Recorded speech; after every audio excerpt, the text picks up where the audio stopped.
அனைவருக்கும் உங்கள் ஆசிரியை ஹேமலதாவின் இனிய வணக்கங்கள். 5ஆம் வகுப்பு முதல் பருவம் சமூக அறிவியல் அலகு 1 நமது பூமி. அதில் பகுதி 2 பார்க்க போகிறோம்.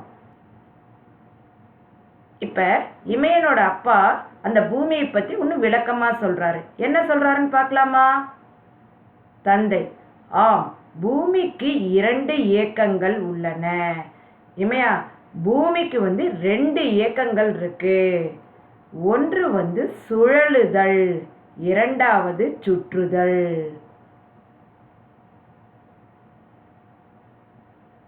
நீங்க இந்த கேள்விக்கு நீங்க கண்டுபிடிங்க பார்க்கலாம். உலக பூமி தினம் எப்பொழுது கொண்டாடப்படுகிறது? இந்த பதிலை கண்டுபிடிக்கிறீங்களா? கண்டுபிடிச்சு வைங்க, நான் அப்புறம் சொல்றேன். சுழலுதல். பூமி தன் அச்சில் தன்னைத்தானே சுழலுவதை சுழலுதல் என்று அழைக்கப்படுகின்றது.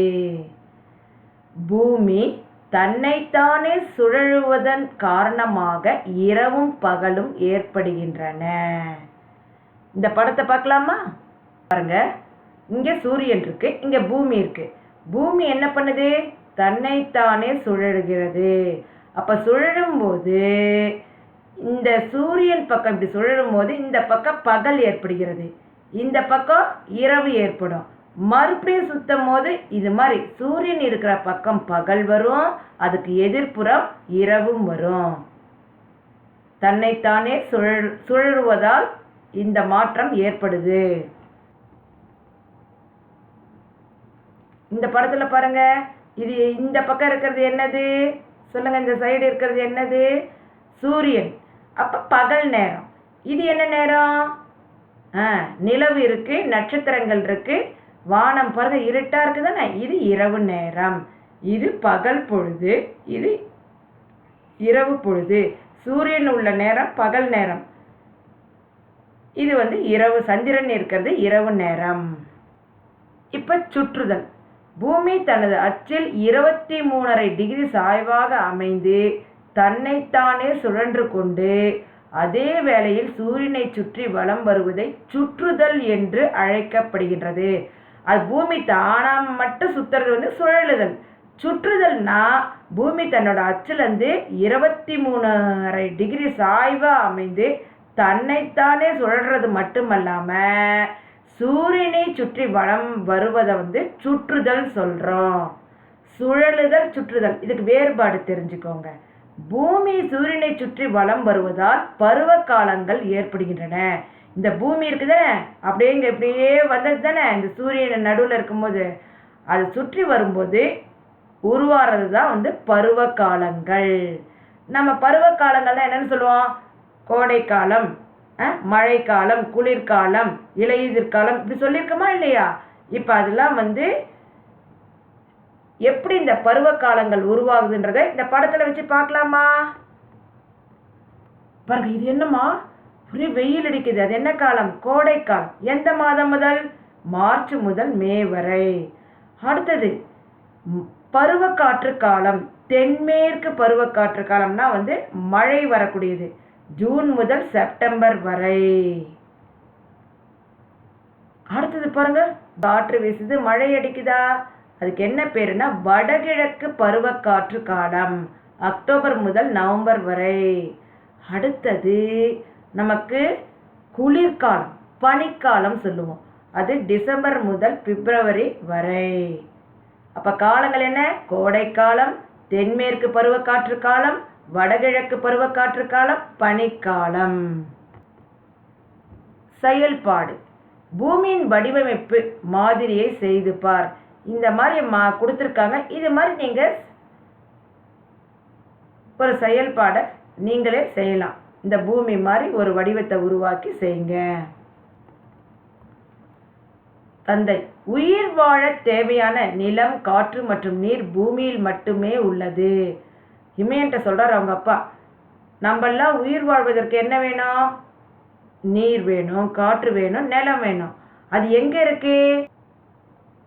மொத்தம் வந்து சூரிய குடும்பத்தில் 8 கோள்கள் சொன்னா இல்லையா, அதில் இந்த பூமியில் மட்டும்தான் நிலம், காற்று, நீர் இருக்கு. இமேன், ஓ அப்படியா, சூரியனுக்கும் பூமிக்கும் உள்ள தொலைவு எவ்வளவு? அப்படியே ஆச்சரியமா கேட்டுட்டு, அப்பா சூரியனுக்கும் பூமிக்கும் உள்ள தொலைவு எவ்வளோ அப்படின்னு சொல்லி கேட்குறான். தந்தை, சூரியனுக்கும் பூமிக்கும் இடையே ஏறத்தாழ 150 மில்லியன் கிலோமீட்டர் தூரம் உள்ளது. இது சூரியன், இங்கே பூமி இருக்கு. இதுக்கு இடையே உள்ள தூரம் எவ்வளோ அப்படின்னா 150 மில்லியன் கிலோமீட்டர் தூரம் இருக்காமா.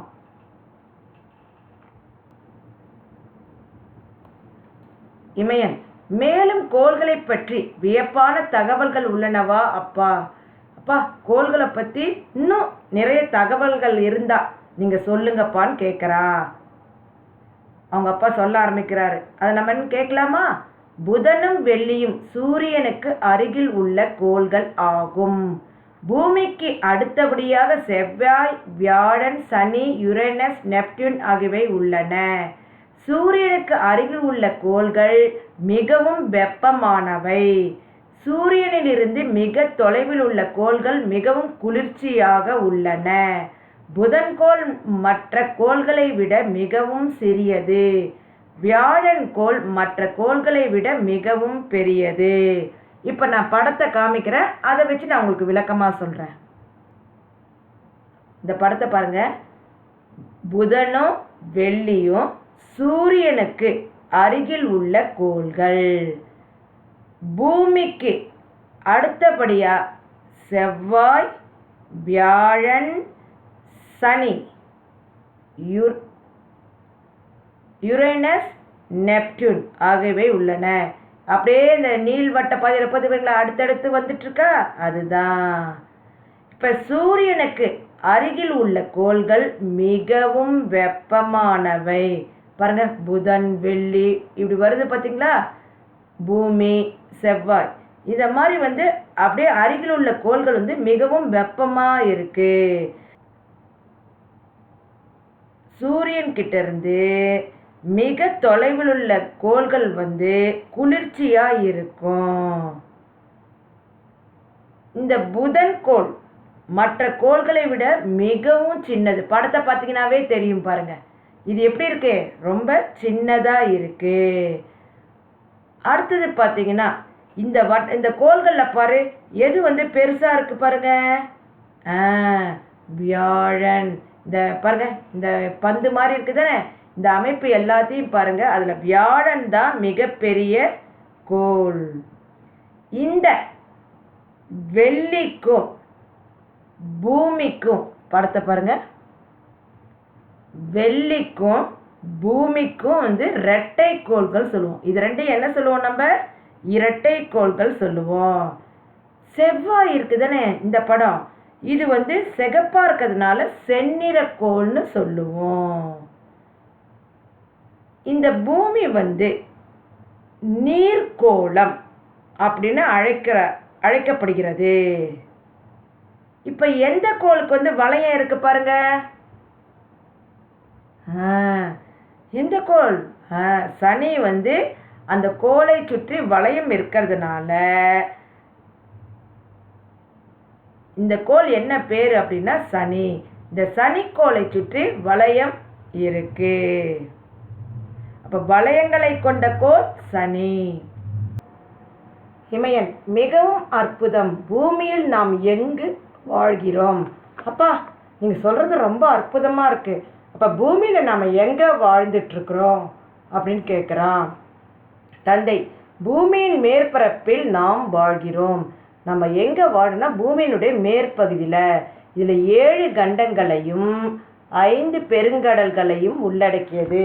நம்ம பூமின்னு சொன்னோம் தானே, அதுல மொத்தம் 7 கண்டங்கள் இருக்கு, 5 பெருங்கடல்கள் இருக்கு. இமயன், 7 கண்டங்களா? அவை என்னென்ன? அப்பா 7 கண்டமா? அது என்னென்னப்பா அப்படின்னு கேட்குறா. அவங்க அப்பா, சொல்கிறேன்.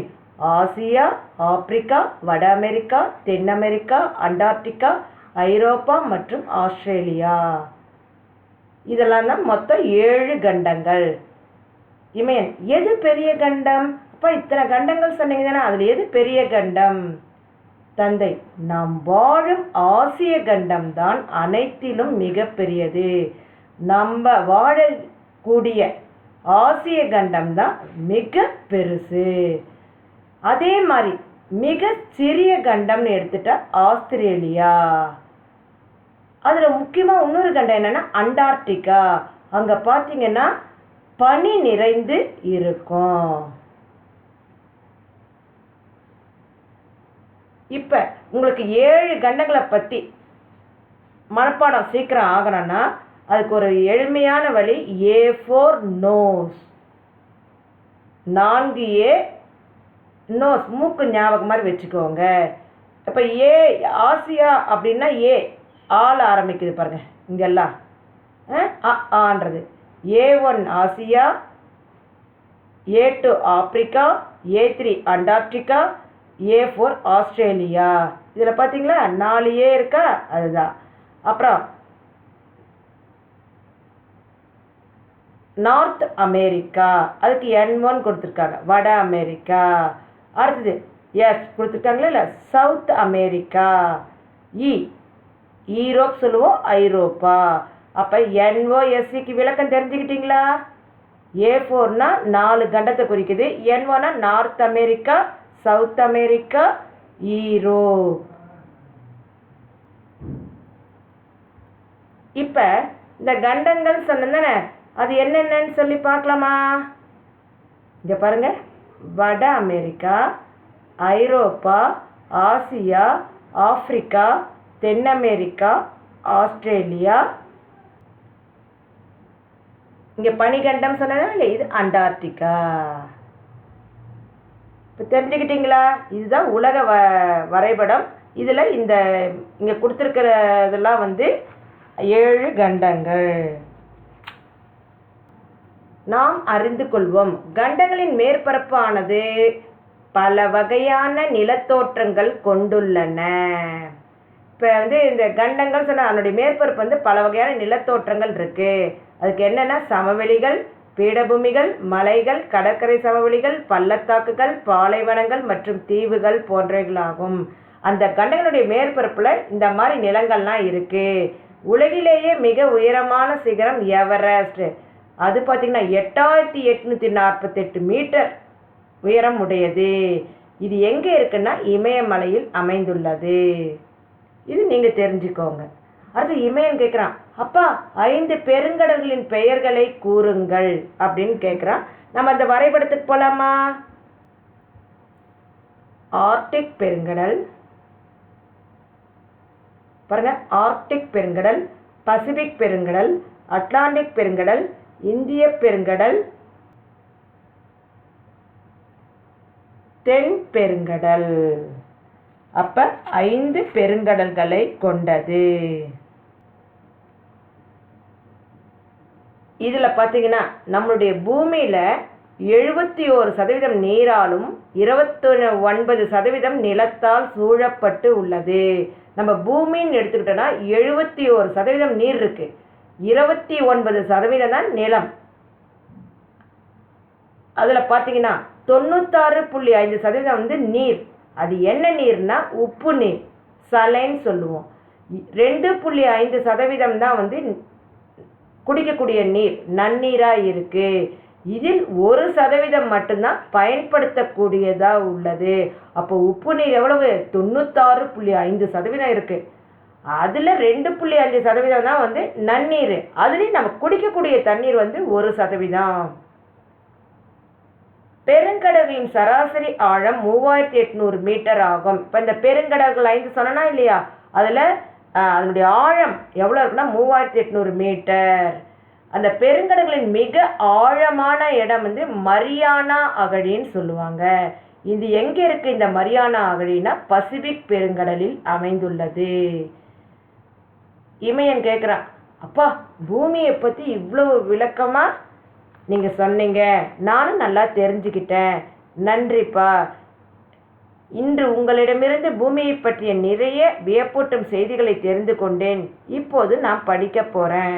அப்பா நீங்கள் இந்த பூமியை பற்றி நிறைய ஆச்சரியமான செய்திகள்லாம் எனக்கு சொன்னீங்க.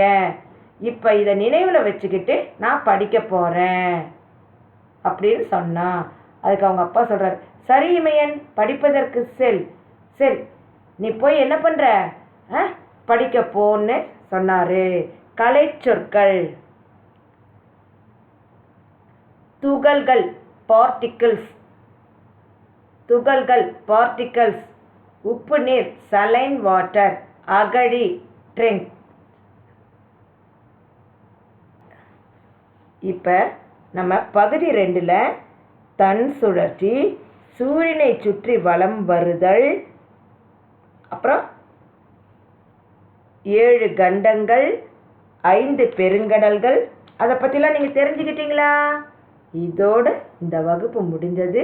அடுத்த வகுப்பில் நம்ம பார்க்கலாம். நன்றி.